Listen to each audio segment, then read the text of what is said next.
अपने मंत्रियों के सहित विराजमान हैं और प्रातःकाल का समय है। अंगद को बुला करके भगवान से लंका के समाचार पूछ रहे हैं और बड़े प्यार से अपने नजदीक बिठाया है, हाथ पकड़ के कर गही परम निकट बैठा।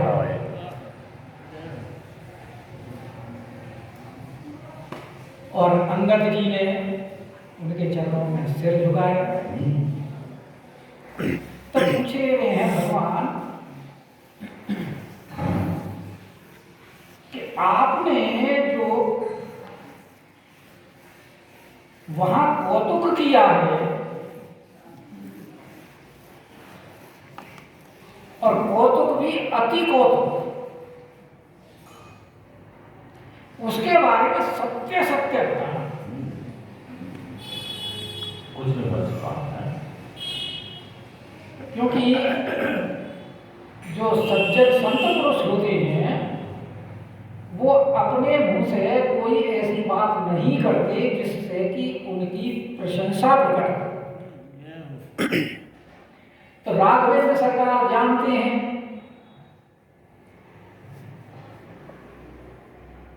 कि ये जो वहां करके आए हैं उसको हो सकता है अपनी मुख से प्रशंसा ना करने के कारण ना कहें, इसलिए पहले ही कह दिया कि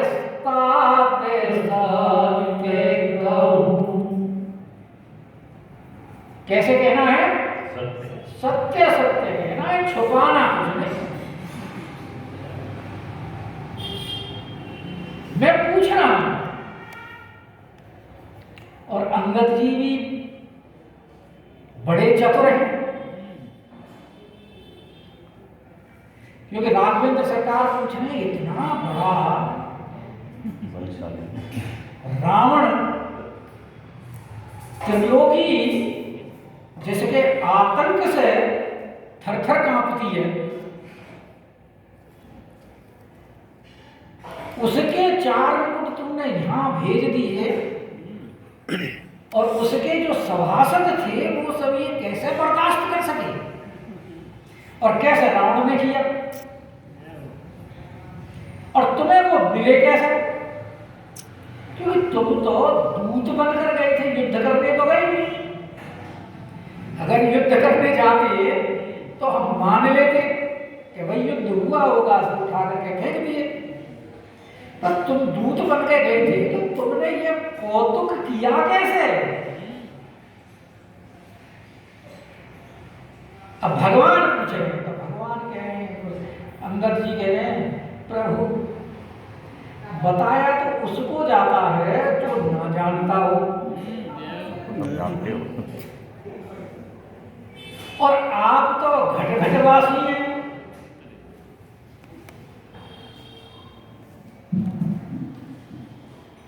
भगवान तो सबके हृदय में निवास करते हैं।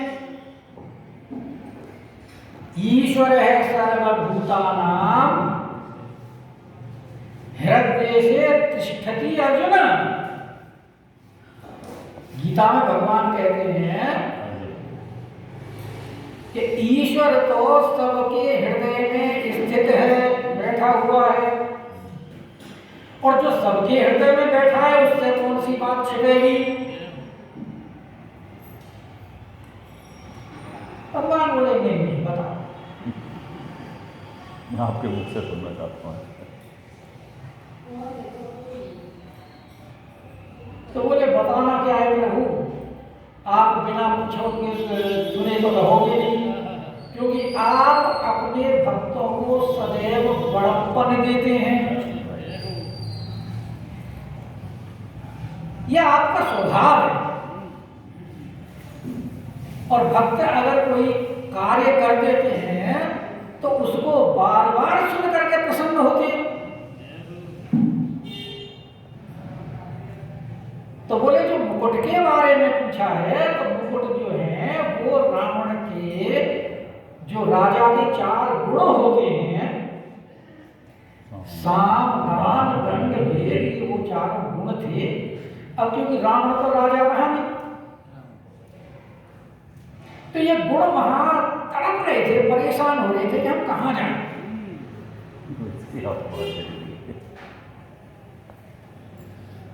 तो इसलिए वो सारे के सारे मैंने आपके पास में, क्योंकि आप कौशलाधीश हैं, क्योंकि धर्महीन प्रभु पद विमुख और काल विवश दस स्थिर। क्योंकि रावण तो धर्महीन हो गया है और भगवान के विमुख हो गया है और काल के विवश हो गया है। तो जो धर्महीन होता है उसके पास ये गुण नहीं रहते, जो भगवान के विमुख होता है उसके पास भी नहीं रहते, और जो काल के विवश है तो ये गुण वहां रहकर करेंगे क्या। इसलिए ये गुण जो चार मुकुट हैं, ये जो राजा के चार गुण होते हैं, ये गुण रावण को छोड़ करके कहते ही परिहरि गुण आए, उसको छोड़ करके गुण आए हैं। मैंने कुछ नहीं किया प्रभु, मैंने कुछ नहीं किया। ये तो गुण जो है वो छोड़ करके यहाँ कहाँ आ गए हैं, सुनहु कौशलाधीश के पास आए, क्योंकि आप कौशल के राजा हैं। अब रावण तो राजा रहा नहीं,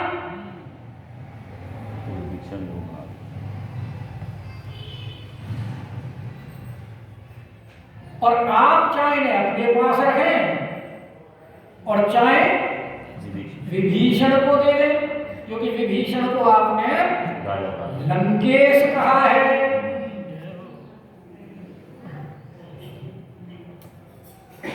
सिंधु का जल मांग के तुरंत ही राम तीरथ ही सारा।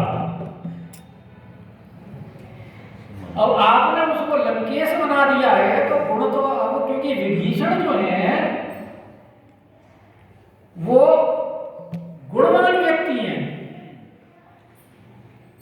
और ईश्वर भक्त हैं, तभी तो भगवान के पास लंका से चल के आ गए। और रावण काल विवश है, विभीषण काल विवश नहीं है, क्योंकि विभीषण तो आपकी शरण में है, और जो आपकी शरण में है उसका काल क्या बिगाड़ेगा।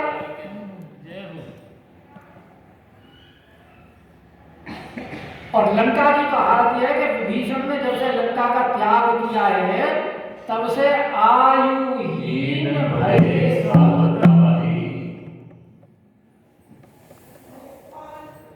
वो तो आयुहीन हो चुके हैं, और विभीषण आपका भक्त है। तो भगवान अंगद की बात सुनते बड़ा चतुर है कि परम चतुरता की बात सुनकर के भगवान बड़े प्रसन्न थे कि पीहे से राम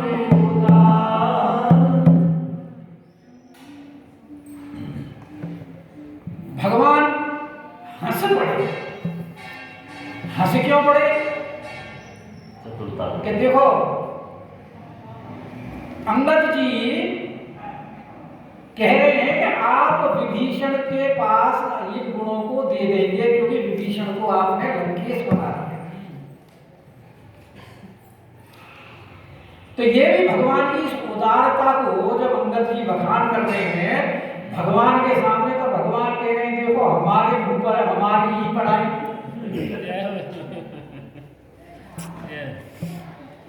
और अंगद जी के कहने का तात्पर्य है कि प्रभु आप बड़े उदार हैं, क्योंकि विभीषण को आप लंकेश बनाना चाहते हैं, वानर भालुओं को श्रेय देना चाहते हैं, और निशाचरों को मुक्त करना चाहते हैं। इससे ज्यादा और उदारता क्या होगी। क्योंकि प्रभु आप बहुत उदार हैं। तो परम चतुरता श्रवण सुनी बेहसे राम उदार। और प्रभु ने समाचार पूछे थे वहां के, तो समाचार पुनि सब कहे। कहाँ के?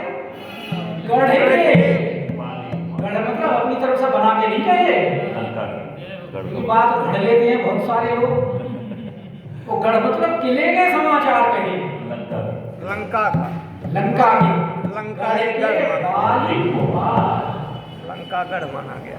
बाली कुमार इसलिए क्योंकि ये भी तो राजा के पुत्र हैं और युवराज हैं, तो जानते हैं कि नीति क्या होती है। और प्रभु कैसे समाचार पूछ रहे हैं, क्योंकि लंका की व्यवस्था कैसी है, वहां के रास्ते किस प्रकार के हैं, वहां शस्त्रागार इत्यादि का भंडार गोला बारूद कैसा है, ये सब नहीं पूछ रहे भगवान। क्योंकि ये तो हनुमान जी ने आकर के पहले ही सारे बता दिए। और हनुमान जी ने वाल्मीकि में तो ये कह दिया है कि मैं सब कुछ ऐसा तहस नहस कराया हूं कि अब लंका में आने जाने की कोई चिंता नहीं है, क्योंकि सारे रास्ते क्लियर कर दिए हैं। भाई जहां जहां रावण ने अपने पहरे बिठाए थे, समुद्र के अंदर का खत्म कर दिया, सुमेर पर्वत पर काल का पहरा था वो खत्म कर दिया, लंकनी का कहर कर दिया, और जला करके इतना आतंक पैदा कर दिया कि अब तो कोई भी बानर चला जाए वो डरते हैं देख करके उसे। और अब तो स्वयं इतने सारे बानरों को लेकर सरकार स्वयं वहां उपस्थित है। तो ये समाचार नहीं पूछ रहे, वो समाचार पूछ रहे हैं कि रावण ने लड़ने के लिए क्या व्यवस्था की है। जैसा वाल्मीकि रामायण में वर्णन आता है, तो वहां विभीषण ने अपने गुप्तचरों के द्वारा संदेश मंगाया लंका का। तो वहां उन्होंने लंका के 4 जो दरवाजे हैं, उन चारों दरवाजों पर जो व्यवस्था नियुक्त की है कि पूर्व द्वार पर प्रहस्त को नियुक्त किया है, यानी पूर्व द्वार का जो वहां पहरा है, संचालन है, व्यवस्था है, फौज की कमांड है, वो प्रहस्त के हाथ में। और दक्षिण द्वार की जो है वो महोदय के पास है, और पश्चिम द्वार की जो कमांड है वो मेघनाथ के सुपुर्द की है, और उत्तर द्वार पर स्वयं रावण विद्यमान।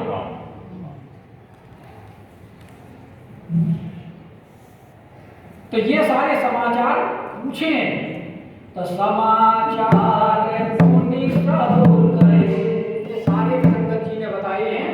गढ़ के बाली कुमार, तो ऋतु के समाचार जब पाए। अब अंगद जी ने जब वहां की रावण की जो व्यवस्था की थी लड़ने की, उसके बारे में बता दिया कि पूर्व द्वार प्रहस्त के संचालन में, दक्षिण द्वार महोदय के संचालन में, पश्चिम द्वार मेघनाथ, दक्षिण द्वार स्वयं रावण। तो भगवान ने बोले अब इसके प्रतिकार के लिए क्या करना चाहिए। तो राम सचिव सब निकट बुलाए, तो भगवान ने अपने मंत्रियों को विचार विमर्श के लिए, सलाह के लिए बुलाया। तो अंगद जी ने आगे बताया जी लंका के अंदर 4 प्रमुख द्वार हैं और चारों दिशाओं में हैं। कि लंका बांके चारि द्वारा। और वो इतने बांके हैं कि वहां देवता इत्यादि किसी की भी वहां पेट नहीं है। बहुत सुदृढ़ व्यवस्था कर रखी है।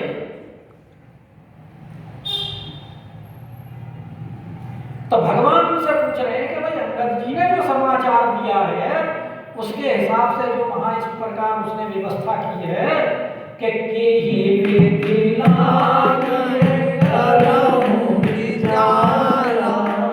अब हमने उनके ऊपर जो आक्रमण करना है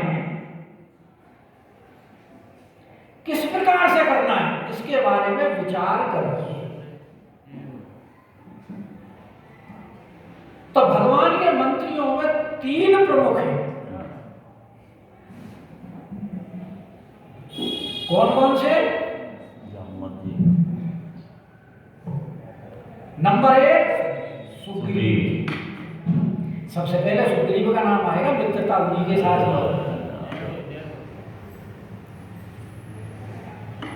और सुग्रीव के साथ में जो दूसरे उनके मंत्री हैं जामवंत जी, और उसके बाद में विभीषण जी। और गोस्वामी ने यही क्रम दिया है।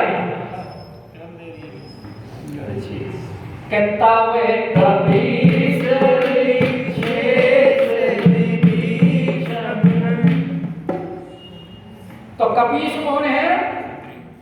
सुग्रीव जी सूर्य के अंश।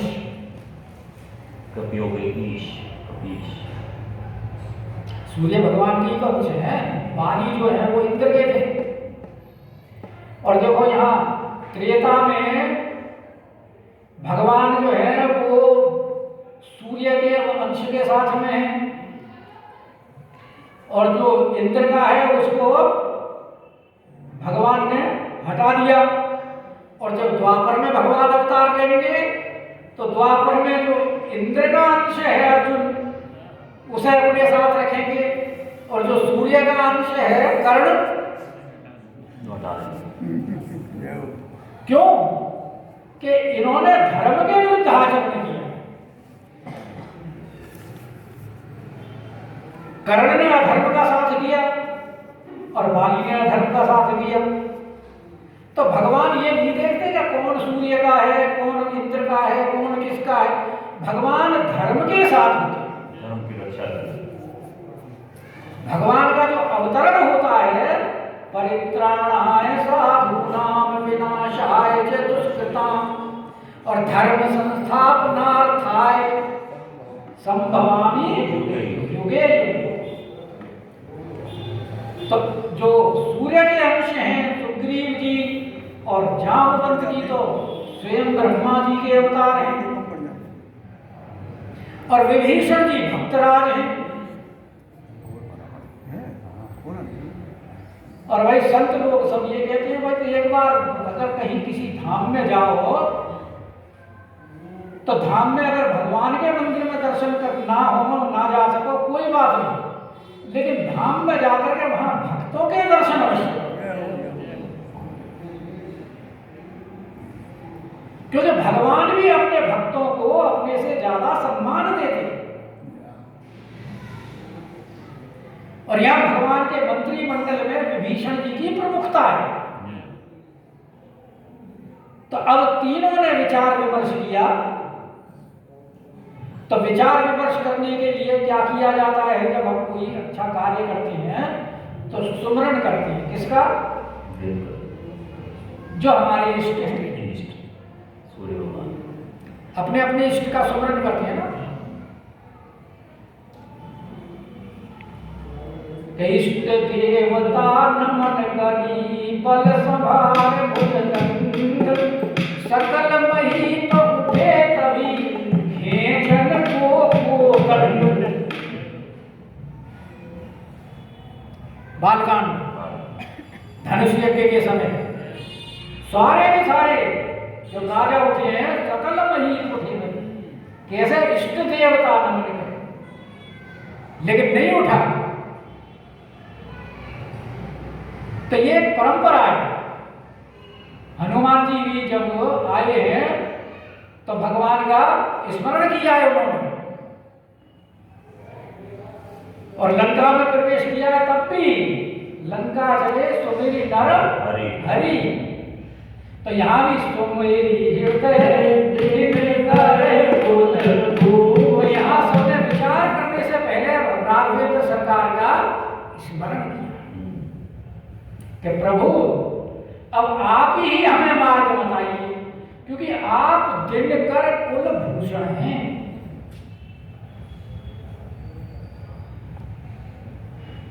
तो फिर जब भगवान का उन्होंने स्मरण किया तो भगवान ने उनको मार्ग दिखाया, और मार्ग दिखा करके करी विचार दिन मंत्र उन्होंने मंत्र ये निश्चय किया कि युद्ध में कोई किसी को हतोत्साहित नहीं करेगा, रोकेगा नहीं। और जो ये 4 द्वार अंगद जी ने बनाए हैं, इन चारों द्वारों के लिए हमें भी अपनी सेना की व्यवस्था के 4 भाग करने पड़ेंगे।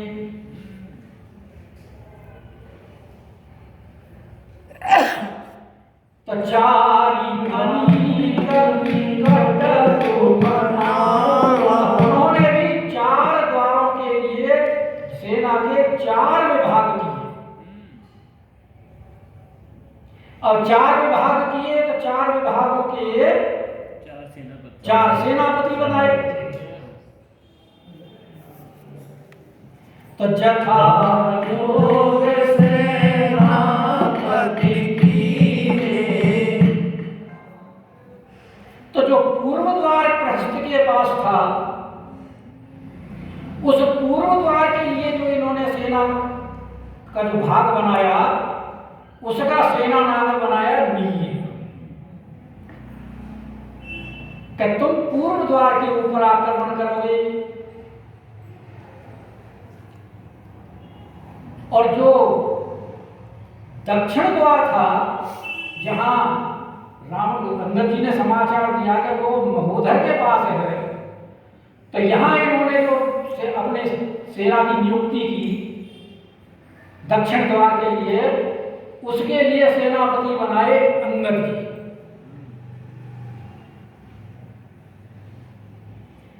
और पश्चिम द्वार जिसमें मेघनाथ था, उसके लिए जो सेना की टुकड़ी के जो नायक बनाए वो हनुमान जी बनाए। और जो उत्तर द्वार जहां स्वयं रावण था, वहां के लिए भगवान स्वयं राम और लक्ष्मण, क्योंकि रावण वहां थे। और जो मध्य भाग था वो सुग्रीव, जामवंत और विभीषण के लिए उनको नियुक्त किया कि इस मध्य भाग का संचालन देख रेख आप करें। कि जथा जोग सेनापति कीने, और झूठा प्रसंग बोली तगदीने। तो अब इनके तो ये तो 4 भाग बना लिए, नियुक्त कर दिए, 5वां मध्य भाग रख लिया, और पदम 18 झूठा बंद ने तो उनका क्या दिया।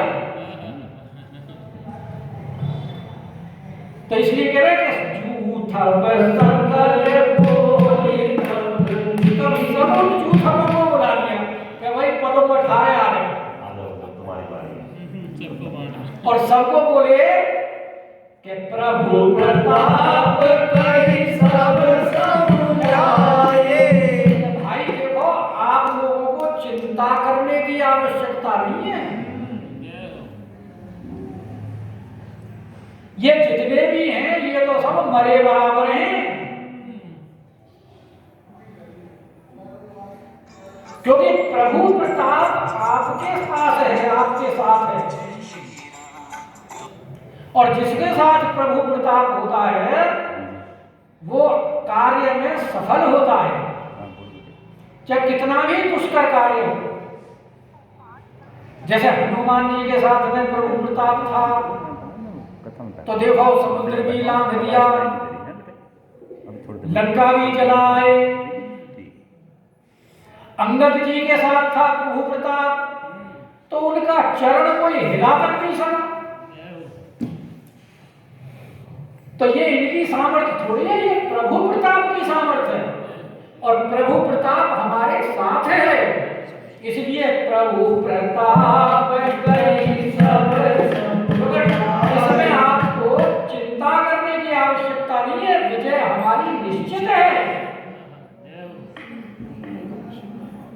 इस प्रकार उनके हृदय में दृढ़ विश्वास पैदा करके जब उन्होंने सुना तो सुनी उन्होंने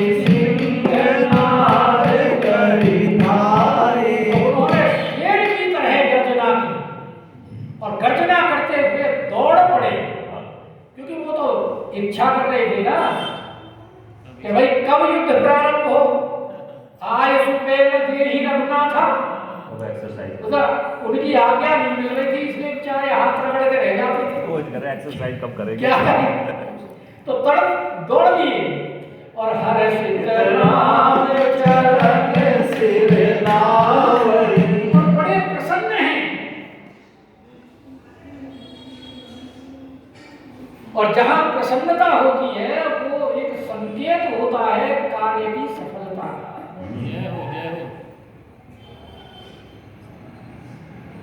तो उन सब के, क्योंकि हनुमान जी भी जब लंका की तरफ चले हैं वानरों से आज्ञा लेके, तो वो भी हृदय में उनके में बड़ी प्रसन्नता हुई है। तो इसको एक शुभ संकेत माना जाता है शकुन विचार के हिसाब से। तो सबने हर्षित राम चरण सिर नावई, सरकार के चरणों में सिर नवाते हैं, और गहे गिरि शिखर हाथ में बड़े बड़े पत्थर लेकर के, पर्वत लेकर के, और वृक्ष इत्यादि लेकर, क्योंकि उनके तो हथियार यही है, तो उनको लेकर के और दौड़ लगा कि कर जली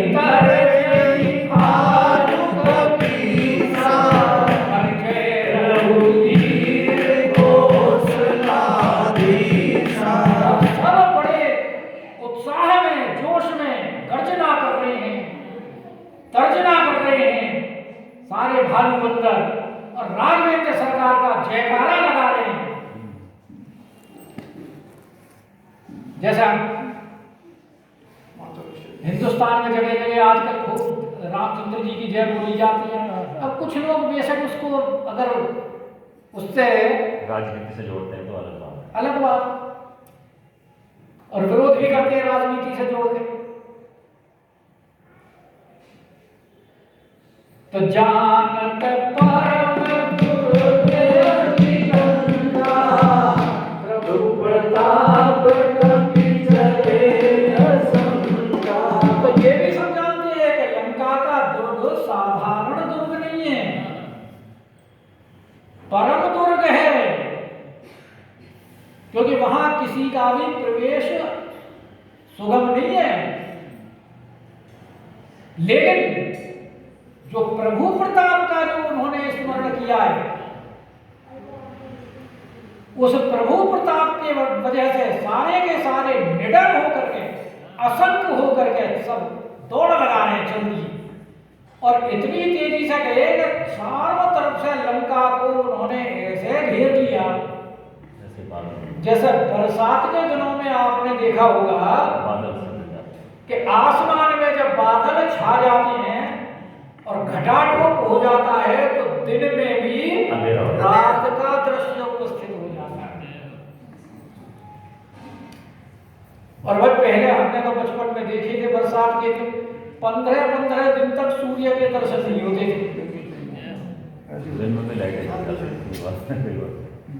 बरसात ऐसी होती रहती थी, रिमझिम थोड़ी देर रुक गई, फिर हो गई, फिर रुक गई, और 15-15 दिन तक लगातार चलती रहती थी, और सूर्य के दर्शन नहीं होते थे। तो जैसे आकाश ढक जाता है बादलों से, इसी प्रकार इन्होंने लंका को घेर लिया कि घटा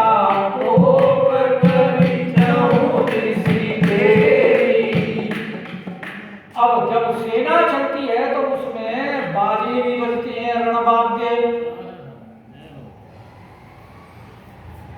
तो भाई रावण के पास तो क्योंकि वो तो राजा है लंका का, तो उसके तो यहाँ भेरी नफेरी पता नहीं क्या क्या नगाड़े उगाड़े सब बज रहे, लेकिन इनके पास तो ऐसा कुछ नहीं है। तो ये क्या कर रहे थे,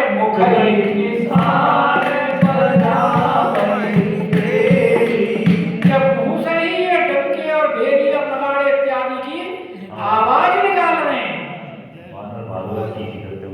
आवाज निकालते और आवाज निकालते हुए जयति राम जय जय राम कर जय सिंह राज कबीर हारू हार सिंह सियापति राम जय जय राम तेरे प्रभु राम जय जय राम प्रभु कल्याण राजा बोलिए राजा